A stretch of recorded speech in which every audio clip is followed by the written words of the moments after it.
सुनो सुनो सुनो, एक से अनेक की सुनो, विवेक से विवेक की सुनो। कैलाश भाई, इतना सुंदर आपने गाना बनाया है। पब्लिक को बता दूं, गाना आने वाला है। और आज मैं एक्शन में नहीं हूँ, आज मैं थोड़ा कैजुअल हूँ। ये जो आपने इतना सुंदर गाना बनाया है, एक से एक की सुनो, इसमें अपने इंटेलिजेंस को दिखाया है, बुद्धि को, विवेक से विवेक की सुनो, मतलब अपने इंटेलिजेंस की बात, यहाँ इंटेलिजेंस को। बॉलीवुड में कोई पैसे छोड़ता नहीं है। और आपने, क्या इंस्पिरेशन था ये, आपने अपने दिल से बिना पैसा लिए इतना सुंदर गाना समर्पित किया है। भैया मैं एक्चुअली मैं ज़िंदगी नहीं जीता हूँ, मैं ज़िद जीता हूँ, मैं जुनून जीता हूँ, मेरी ज़िंदगी नहीं है। और जो इस प्रकार के होते हैं उनको वो रचते हैं अलग से, उनकी रचनाकार ही कुछ करते हैं। मैं ढूंढता हूँ कोई मेरे जैसा जुनूनी और मिले, क्योंकि परमात्मा ने तो नाना प्रकार के हीरे, नाना प्रकार के रत्न जड़ित करके इस पृथ्वी को भेज दिया, और उसके बाद पृथ्वी से एक के बाद एक नायाब हीरे, जवाहरात और कोहिनूर निकल रहे हैं। मैंने आपका परिचय, मेरे ब्रदर ने आपका परिचय बताया था। मैंने एक मनुष्य देखा जिसके अंदर बिजनेस और अध्यात्म एक साथ है। क्यों? क्योंकि ये दुनिया दिमाग वाले चलाते हैं, लेकिन दिल वालों को कुछ समझते नहीं। दिल बेच बेच के, ज़मीर बेच बेच के ज़मीन खरीद रहे हैं लोग। लेकिन ये पहला मनुष्य कौन है जागा हुआ है और जगा रहा है? तब मेरे मन में आया, नहीं, इनसे मिलना है, और ये कोई मेरा अंशी है। जब मुझे अपना भाई दिख गया कि एक और शिवत्व, एक और जुनून, एक और जिद यहाँ पे है, एक और हट है जिसका नाम है विवेक, चलो यार इसके लिए कुछ बात की जाए। अब जब बात की जाए तो हम बतूनी तो है नहीं, और ना हम, जैसा आपने बताया कि हम बॉलीवुड और ये, मैं तो ये बॉलीवुड नाम ही, शब्द ही ये नकली मानता हूँ। पता नहीं किसकी क्रिएशन है, कॉपी है ये कोई शब्द नहीं है, इसका कोई अर्थ भी नहीं है। लेकिन हाँ, इस फिल्मी दुनिया में इल्मी काम करने वाले कम हैं, और ऐसे में यहाँ हमको बिठा रखा है महासागर के तट पर बाबा ने। कोई कारण होगा इसका भी। जैसे ही मुझे आपका, मैं ढूंढता रहता हूँ, मैं बहुत बड़ा ढूंढू हूँ और तलाशता हूँ। उम्र एक चीख की नियाद है, तुम भी चीखो, इतनी मुद्दत से कि शिद्दत तलक याद रहे। उम्र तो सबको मिलती है, ज़िंदगी सबको मिलती है, लेकिन कुछ उसमें ऐसे कारगर काम करने हैं जो मतलब लोगों को भी इंस्पायर करें। तो एक ऐसी इंस्पिरेशन वाली ज़िंदगी जब मैंने आप में देखी, तो तब मेरी आपसे पहली बार जब बात हुई, तभी मैंने ये लाइन गाई थी, एक से अनेक की सुनो, विवेक से विवेक की सुनो। तो आप अवाक हो गए थे। जैसे ही आप अवाक हो गए तो मुझे पता लग गया ये मेरा भाई है, वरना ज़्यादा एक्साइट होके बिखर जाता। और जो ज़्यादा वक्ता जो अच्छे होते हैं वो वही होते हैं जो सुनकार अच्छे होते हैं। आप में मैंने ये एक बहुत बड़ी क्वालिटी देखी, गुणवत्ता देखी, आप सुनते बहुत प्यारा हैं भैया। जो अच्छा सुनते हैं वही गुनते हैं, और जो गुनते हैं वही फिर गुनाते हैं, वही फिर आगे। बहुत प्रेम है हमारा, कई बार बातचीत होती है और बहुत अच्छा लगता है। और मैं क्या, आप जब बोलते हैं ना, तो मैं नहीं, मतलब पूरा मुझे लगता है भारतवर्ष इसको ध्यान से सुन रहा होगा आज। हाँ, अब मैं आपसे एक मेरे मन का प्रश्न पूछता हूँ। कहीं ना कहीं यात्रा तो आपकी भी, हम लोगों की दोनों एक जैसी सी ही रही, लेकिन ये कहाँ से आती है इतनी विनम्रता? और दिल्ली जैसे शहर में भैया, जहाँ पर चवन्नी भी रुपये का नशा लिए घूम रही है, दिल्ली की तो बात ही अलग है। मतलब दिल्ली एक ऐसा शहर है, क्योंकि मैं दिल्ली का ही हूँ, हम दोनों दिल्ली है के हैं। वहाँ तो ऐसा है कि अगर अचानक ये कोई पूछ ले कि भाई मुझे तो जहाज लेना, अरे मिल जाएगा ना यार, दिला देंगे 1 मिनट में। वहाँ ऐसा, मतलब हर चीज़ के लिए कोई ना नहीं है वहाँ। तो जुगाड़ नगरी है दिल्ली। लेकिन ऐसी नगरी में भी आप इतने विनम्र और इतने शालीन कैसे बचे रहे भैया? 5-5 गिनीज बुक रिकॉर्ड आपके हाथ लगे हैं, और उसके बाद आप ऐसे दड़ूकते हैं जैसे कोई शेर दड़ूक रहा है अपनी मान से निकलकर। और मुर्दों में भी प्राण फूंकने की शक्ति आप रखते हो। जब आप बोलते हो तो धारा प्रवाह बोलते हो, जब आप बोलते हो तो अटक बेपलक ऐसे बोलते हो, और न जाने कितनों की अटकों को, भटकों को आप ऐसे झटके से उबार देते हो। आपका नाम मैंने उबारू भी रखा है भैया। और ऐसे बहुत सारे वाणिज्यकर्ता हैं, उद्यमी हैं, ऐसे बहुत सारे बिजनेसमैन हैं जो लघु स्तर पर अपने काम करते थे, लेकिन आपने उनको अंग्रेजी में, जिसको हम एंटरप्रेन्योर बोलते हैं, कईयों से तो ये इंग्लिश स्पेलिंग ही नहीं लिखी, हमसे खुद नहीं लिखी जाएगी। मैं लिखूंगा यार, ये स्पेलिंग तो पूछूंगा, पूछ के यार बताना जरा एंटरप्रेन्योर की स्पेलिंग क्योंकि हम अंग्रेजी में उतने अंदर घुसना नहीं चाहते। मतलब हम अगर चाहें तो पार कर लें नैया, लेकिन हम हिंदी और संस्कृत में डूब रहे हैं पूरी तरह और उसका आनंद ले रहे हैं भैया। लेकिन आप ये कैसे संकल्प कर पाते हैं इतना भलेपन का? मैं पहले तो ये कहूँगा कैलाश भाई कि आपसे बहुत सीखना है, so much to learn from you. आप एक साधारण व्यक्ति को कैसे असाधारण बना देते हैं। मुझे लगता है आपके आसपास जो रहेगा वो इंस्पायर्ड और मोटिवेटेड रहेगा, क्योंकि आप इतना एनर्जी भर देते हैं।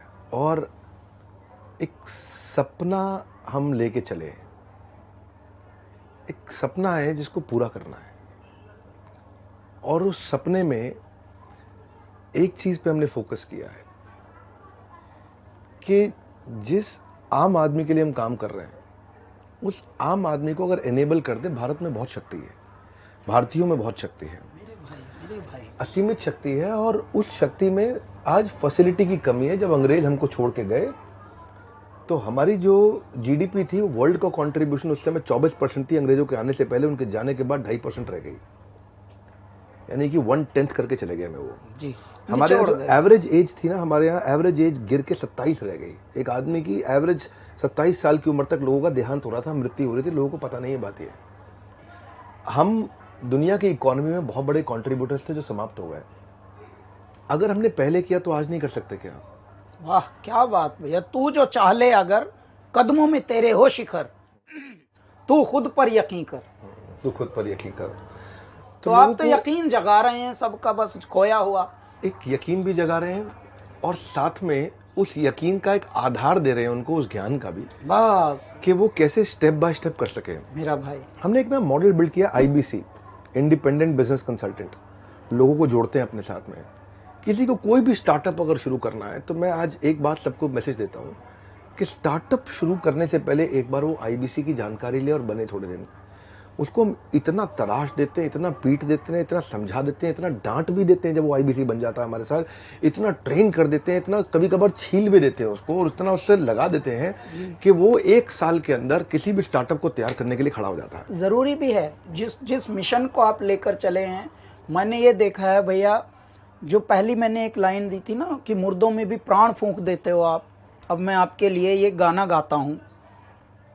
तेरी गुर्राहट सिंह की दहाड़ है, सब जर्रा जर्रा तू पहाड़ है, तारों को चमक लैन दे, तेज धारों को बहक लैन दे, आज फटे चक लैन दे हो, चक लैन दे, सूरज को तक लैन दे हो, तक लैन दे। है नहीं तीर तलवार, नहीं गोली, नहीं गोली, तू खुद है तेरी फौज, तू ही टोली, तू ही टोली। तो आप खुद में एक फौज हो, खुद में एक टोली हो, और इस तरह की जो जिंदगियां होती हैं वो परमात्मा भेजते हैं किन्हीं कारणों से।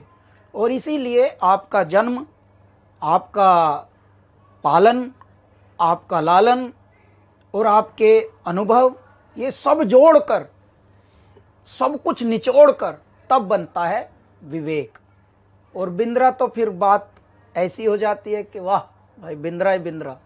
एक्चुअली कृष्ण कहते हैं गीता में, ददामि बुद्धि योगम तम ये न मामोपयांति थे, कि मैं बुद्धि योग, विवेक मतलब जो बुद्धि योग है, वो कृष्ण कहते हैं कि मैं स्वयं देता हूँ।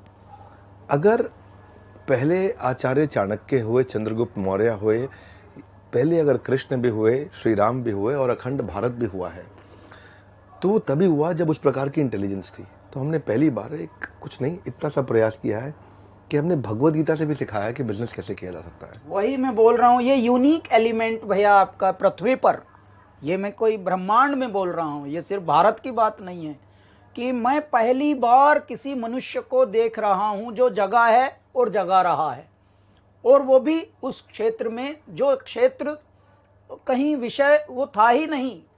मतलब आप व्यापार का, उद्यम का, अध्यात्म से दूर दूर तक कोई कनेक्शन नहीं था। ज्यादातर लोग अपना सेहत बिगाड़ लेते थे, चालाकी, वाचाली, चतुराई करके पैसा कमाया, लेकिन कोड़ी कोड़ी माया जोड़ी, लेकिन जब एहसास हुआ तब रह गई आयु भी थोड़ी, शरीर भी, और सांसें भी थोड़ी।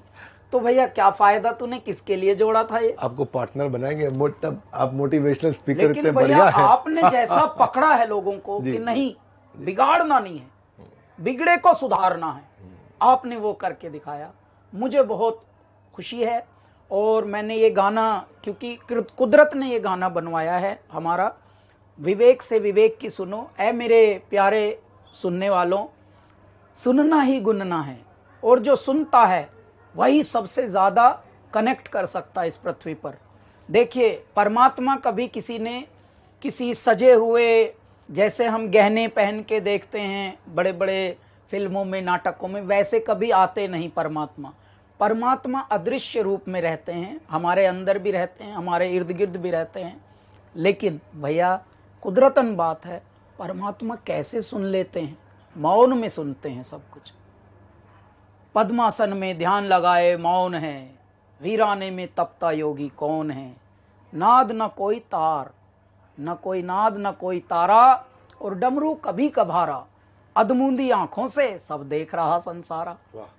तो मेरे बाबा ने क्रिएट किए हुए हैं आप जैसी आत्माएं, और आप जैसी आत्माओं को हमारा परम कर्तव्य है कि हम और बढ़ाएं और उनके साथ जोत में जोत जगाते चलें। उस यज्ञ में इतनी आहुतियां डाल दें कि वो यज्ञ अखंड यज्ञ बनता रहे, महायज्ञ बनता रहे। इसलिए हमको जोड़ा है मेरे ईश्वर ने, और ये जोड़ी, ये अब 1 और 1 11 की जोड़ी है भैया। और ऐ मेरे दर्शकों, ऐ मेरे श्रोताओं, ऐ मेरे प्रशंसकों, ऐ मेरे फैन क्लबों, विवेक भैया के भी फैन क्लबों, हमारे भी फैन क्लबों, आप सब हमारी स्ट्रेंथ हैं, आप सब हमारा परिवार हैं। और ये देखिए, ये गाना जब आएगा तो आप सबको आपके अंदर की भावना पता लगेगी कि हाँ, क्रोध हो तो हंसना, ईर्ष्या हो तो तपना, और दूसरों की खामियों से बहुत खुद बहुत सीखना। तो ये चिंता में चिंतन का, आह, मना में मनन का जो मज़ा है, जब कोई मना कर दे तो उससे बुरा ना मानना कभी, मना में और थोड़ा ध्यान करना कि हाँ यार, अभी हम इस लायक हैं नहीं। अभी जब हमको माइक लगाया जा रहा था, मैंने बताया कि हमको माइक ही कभी नहीं मिला कभी हिम्मत भी नहीं हुई कि माइक मांग भर लें कभी, अगर छोटे मोटे स्टेज पे गए तो। मना में मनन का, चिंता में चिंतन का, तो ये सब आएगा विचार। और मैं बहुत खुश हूँ भैया, ईश्वर ने हमें इस योग में, इस प्रयोग में, इस संयोग में, इस युग में जोड़ दिया है। और ये बहुत बड़ा एक, इसका मैं बता रहा हूँ भैया, निमित्त है, और समझ भी आ सकता है। मैं तो एक बात कहना चाहता हूँ आप सबसे कि जब भी हम कोई वाणी सुनते हैं ना, उस वाणी के पीछे संस्कार होता है। और वो संस्कार कैसे हैं?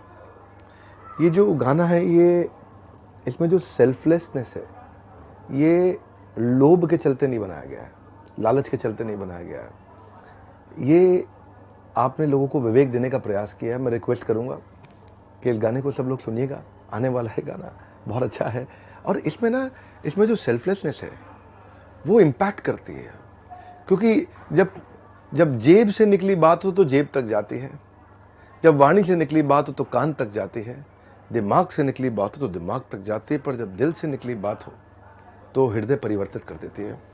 आइएगा, सुनिएगा ज़रूर कैलाश जी के साथ। और कैलाश जी के सामने बोलने की तो क्षमता नहीं है, वो इतना प्यारा बोलते, इतना मीठा बोलते हैं।